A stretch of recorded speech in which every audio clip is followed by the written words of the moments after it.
Kevin, Paul Antunes, ESPN Brazil. With the way LeBron James been playing in the postseason, lots been said about him, maybe even winning the MVP of the finals, even if his team loses. What's your perspective on that, on maybe a losing team having the MVP? I really don't have one on that, actually. I'm sure LeBron would. If you had a vote, I'm sure LeBron wouldn't accept that. I mean, he's a winner. You know what I'm saying? So I don't think he's a winner. I don't look at him as a guy that would be okay with that. But I just want to. I don't know. I don't even know how to answer that one. Robert.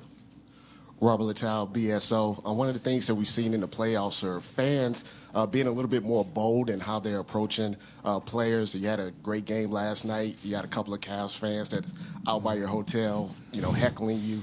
What do you say to those fans that have maybe been crossing the line and getting in the athlete's face and some of the language that they're using when they're talking to you? I don't think it's crossing the line. I mean, because whoever's screaming and heckling at grown men, even after the game, I think that's just pure ignorance. So it's like that's just who they are at that point. So I get it.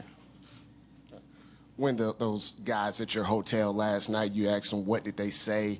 Is that something where you're just trying to say, hey, if you're going to say it to me, say it to my face, don't hide it, stuff like that? No, I mean, I just kept hearing somebody say KD, and I didn't hear what they said after that. I just wanted to know what they said. I wasn't going to do nothing. I just wanted to hear what they were talking about. Gary over here. Kevin, Gary Wass from Boston Globe. Kind of off topic. Just want to get your thoughts on the one and done rule. And great time, man. The second question is your workout with Portland when you were entering the draft apparently blew their minds, but they still took Odin. What do you recall about that workout with the Blazers? I think the one and done rule should be done. I think you should give players more avenues to pursue their career as basketball players. If they want to leave school early and pursue a basketball career, why not? I think it's on them to make that decision. If it doesn't pan out, then that's on them. But if it does, I think it's great that you give them a couple outlets to do so. My workout with Portland was I thought it could have been better when they were saying it was a great workout. I knew it wasn't as great as they were saying. But I figured at that point they knew who they were going to draft. They just wanted to just do the due diligence, I guess. Tom, back left. Tom Withers, AP. KD, you know LeBron as well as anyone. How driven do you think he is now to try to bring down this team you guys have put together?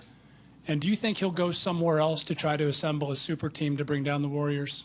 I have no clue. I only know LeBron from just who he is. In our up-close personal relationship, we never talk about basketball, so I don't know. Over here on the right.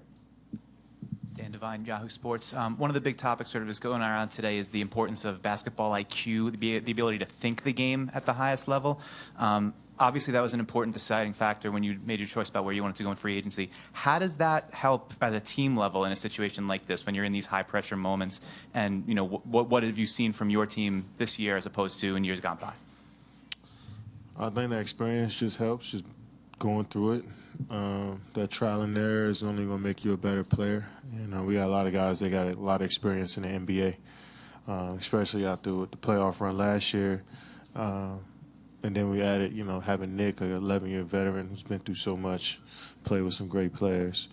Then you bring in a guy like Quinn, who's still, figuring his way out in the league, but understands what hard work is. So you just got different journeys for different guys, and they provide just a different perspective. And I think that's what makes up a great team.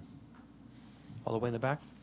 Kelly Johnson, NBC Sports Bay Area. Kevin, I was talking to Draymond about just how much he loves to play defense and how he continues to find ways to leave his imprint on the game. I'm curious, what is it like playing with Draymond on the defensive end of the floor, his intensity, his expectations, his communication? Have you ever played with anybody quite like him? I play with guys with guys with that same type of intensity, but his talent and feel is different. His feel for just knowing what to do is 2 or 3 plays ahead. But on the defensive side of the ball, you just want somebody that you can trust and that somebody that you know that's going to go to war with you. And that's something going into a game I don't even think about with Draymond. I just know it's going to happen with him. And just having that trust and that somebody that you know is going to be there, you don't even have to worry about that side of it. You can just focus on something else. So it's different when you got to worry about if somebody going to come to war. Draymond is just always ready. Always ready, I'm sorry.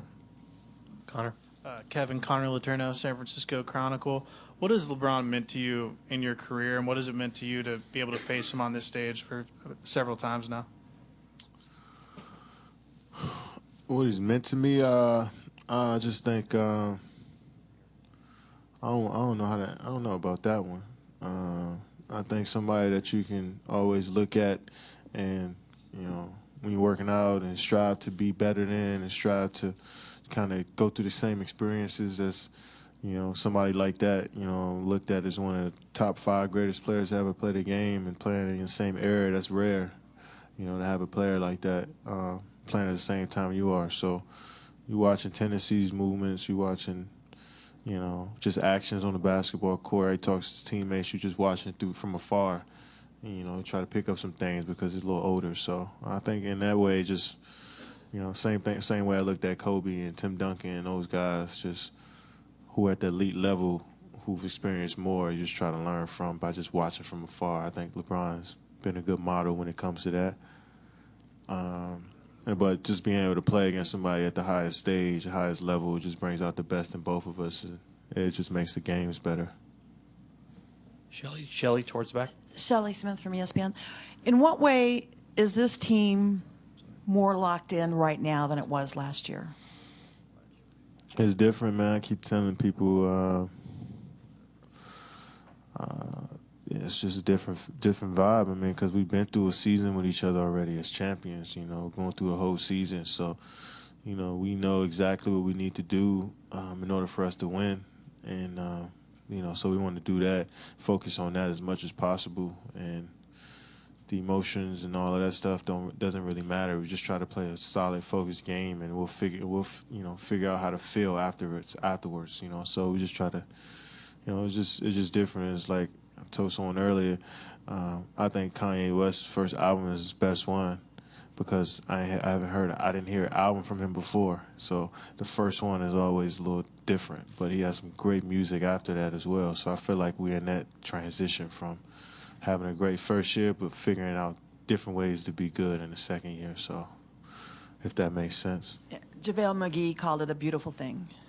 Oh, definitely. If you listen to JaVale, he has all the answers. Last 2 questions on the left side. Kevin, Brad Bodkin, CBS Sports. Steve talked last night about how decisive you were with the ball. Is that a conscious decision on your part going into the game, or is that more how they're defending you and the fact that Steph and Clay were both off by their standards? I just know when I rush, I'm not as good as I want to be. If I take my time and be patient, I can dictate and control everything. So I'd rather control everything than be, reacting to someone else out there. So I just try to be as patient as I could, but still, be strong with the basketball.